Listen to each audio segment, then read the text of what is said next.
Selamat pagi anak-anak. Selamat berjumpa kembali dengan Ibu. Apa kabar hari ini? Oh baik, jadi sebelum kita mulai materi kita hari ini, kita berdoa dulu ya. Berdoa dimulai. Berdoa selesai. Baik, sebelum memulai materi kita hari ini, saya absen dulu. Samion Ratulele, Polistika Inajorin, Wulandari Cahyo Pertiwi, Agustina Kurniawati Jode, Agusta Gemalia Elu, Yohana Natalia Narti, Noviana Rocky Daju, Yaneta Hendramin, Anna Juji Cuteres, Salmonius Bulu, Petrus Ergolu. Jadi untuk teman yang dua orang yang tidak hadir ini kenapa? Ada keterangan tidak? Baik, untuk teman yang dekat dengan rupanya Noviana sama Ana Juji ini, nanti pulang kasih tahu mereka, bilang kalau nggak ke sekolah itu harus ada keterangannya. Bila perlu, kalau ada keterangan dari dokter itu harus bawa ke sekolah. Oke, baik. Kita mulai materi kita ya. Materi kita hari ini tentang materi sejarah. Jadi materi kita hari ini itu tentang prinsip dasar penelitian sejarah. Ini tentang prinsip dasar penelitian sejarah. Dalam prinsip penelitian sejarah ini ada dua prinsip. Yang pertama itu langkah-langkah dalam penelitian sejarah. Yang kedua itu sumber, bukti, dan fakta sejarah. Jadi yang termasuk dalam langkah-langkah penelitian sejarah itu ada 4, yaitu heuristik, verifikasi, interpretasi, dan historiografi. Ada 4 ya. Yang pertama itu tentang heuristik. Ada yang tahu tidak pengertian dari heuristik itu apa?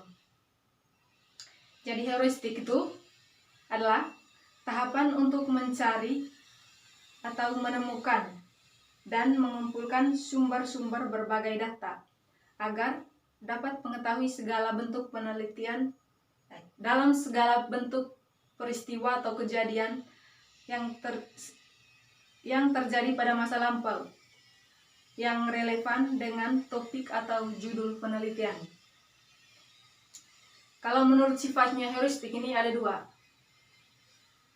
yaitu sumber primer dan sumber sekunder. Yang termasuk dalam sumber primer itu yaitu sumber yang dibuat pada saat peristiwa terjadi, yaitu dibuat oleh tangan pertama. Itu sifat kalau menurut sifatnya. Yang kedua itu sumber sekunder, yaitu sumber yang menggunakan sumber primer sebagai sumber utamanya, dibuat oleh tangan kedua atau pelaku kedua.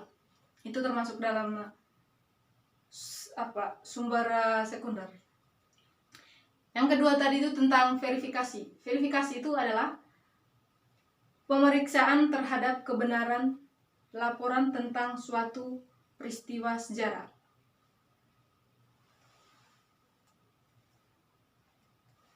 Dalam verifikasi ini ada 3 aspek. Yang pertama itu aspek eksternal, aspek internal, dan fakta. Aspek eksternal itu adalah mempersoalkan apakah sumber itu asli atau palsu, sehingga sejarawan harus mampu menguji tentang keakuratan dokumen sejarah tersebut.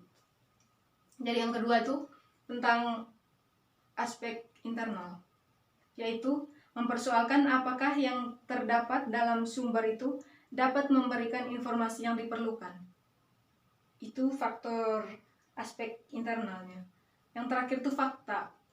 Kalau menurut faktanya itu adalah keterangan tentang sumber yang dianggap benar oleh sejarawan penelitian sejarah atau sumber-sumber yang terpilih. Jadi yang ketiga itu tentang interpretasi.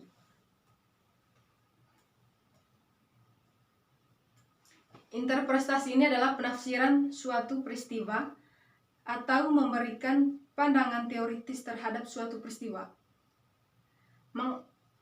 Menginterpretasi fakta dengan kejelasan yang objektif. Harus dihindari penafsiran yang semena-mena karena biasanya cenderung objektif. Interpretasi harus bersifat objektif, mencari landasan interpretasi yang mereka gunakan. Bersifat selektif, fakta dipilih yang relevan dapat dengan topik yang ada dan mendukung kebenaran sejarah. Yang terakhir itu adalah historiografi. Historiografi itu adalah menyusun dan merangkai fakta, hasil penelitian, juga menyampaikan suatu pemikiran melalui interpretasi sejarah berdasarkan fakta hasil penelitian. Dalam penulisan sejarah ini ada 3 bentuk. Yang pertama itu penulisan sejarah tradisional, penulisan sejarah internasional, dan penulisan sejarah kolonial. Tadi itu ada 3 ya. Penulisan sejarah nasional itu adalah kuat dalam genealogi, tapi tidak kuat dalam hal kronologi dan detail biografis, bahan pengajaran agama, adanya kingship, pertimbangan kronologis dan antropologis, lebih diutamakan daripada keterangan dari sebab akibat. Yang kedua itu penulisan sejarah kolonial.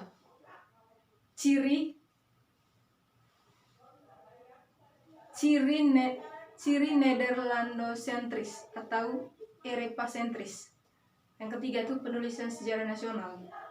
Menggunakan metode ilmiah secara terampil dan bertujuan untuk kepentingan nasionalisme. Yang kedua tadi itu sumber, bukti, dan fakta sejarah. Ada yang tahu sumber sejarah itu dari apa? Sumber sejarah itu ada 3, sumber tertulis, sumber lisan, dan sumber benda. Sumber tertulis itu yaitu diperoleh dari peninggalan tertulis. Contohnya dokumen, prasasti, naskah, dan rekaman. Itu termasuk dalam sumber tertulis. Yang kedua sumber lisan.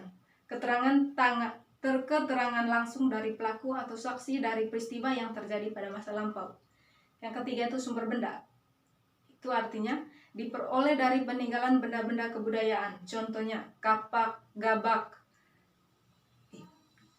gerabah, perhiasan, dan manik-manik. Itu dari sumber bendanya.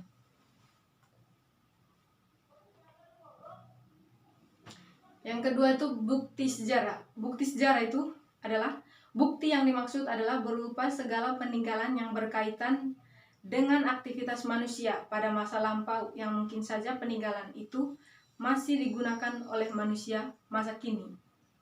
Contohnya itu adalah istana kepresidenan dan teks proklamasi. Itu kan masih dipakai sampai dengan saat ini. Jadi untuk fakta sejarahnya itu adalah fakta yang dimaksud itu berupa data sejarah yang sudah diverifikasi dan integritasikan oleh sejarawan, kemudian dijadikan dalil, argumentasi atau dasar pemikiran untuk menuju sejarah. Itu dari fakta sejarahnya. Yang kedua tadi itu prinsip sebab akibat dalam penelitian sejarah. Atau enggak usah ditulis ya. Prinsip itu ada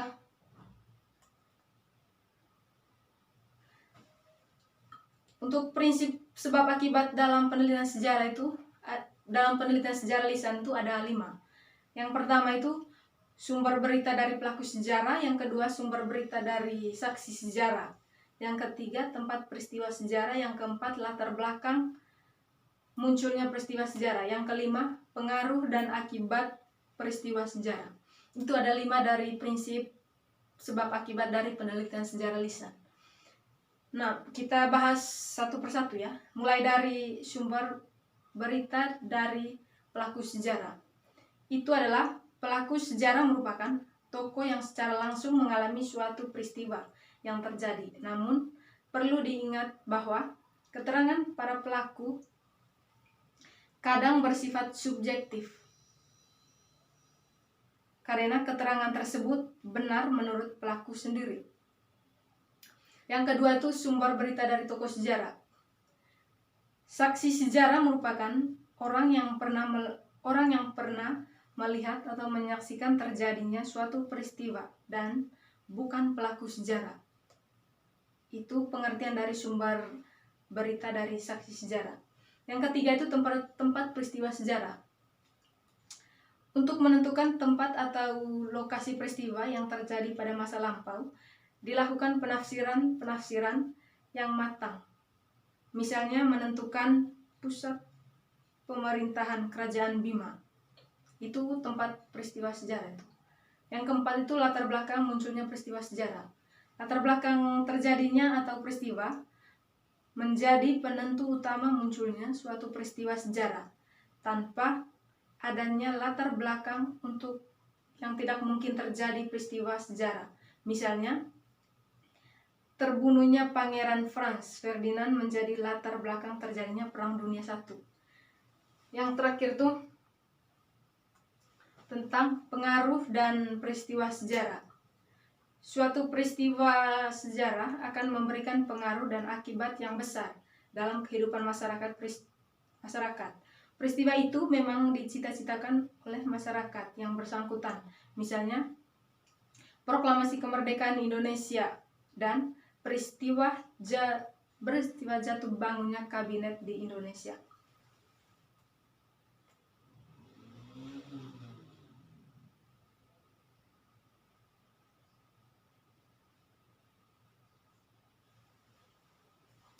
Baik.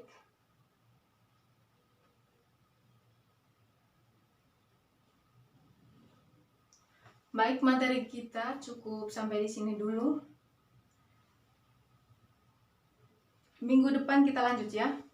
Kita lanjut dengan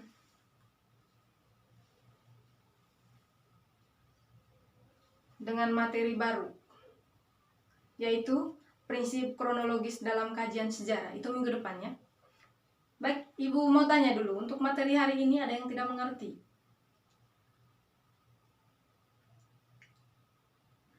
Baik, karena kalian sudah mengerti semua, Ibu kasih tugas dulu ya.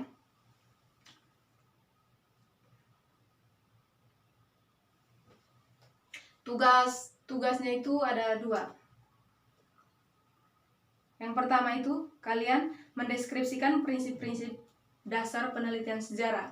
Yang kedua itu menerapkan prinsip sebab akibat dalam penelitian sejarah lisan melalui kajian pustaka. Nanti minggu depan kumpul ya, Ibu periksa.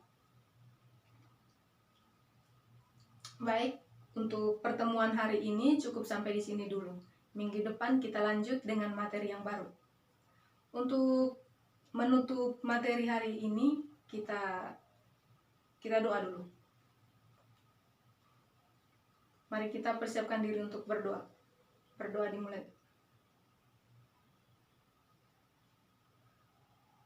Berdoa selesai. Baik. Hari ini tidak ada kendala lagi ya. Nanti minggu depan kita lanjut.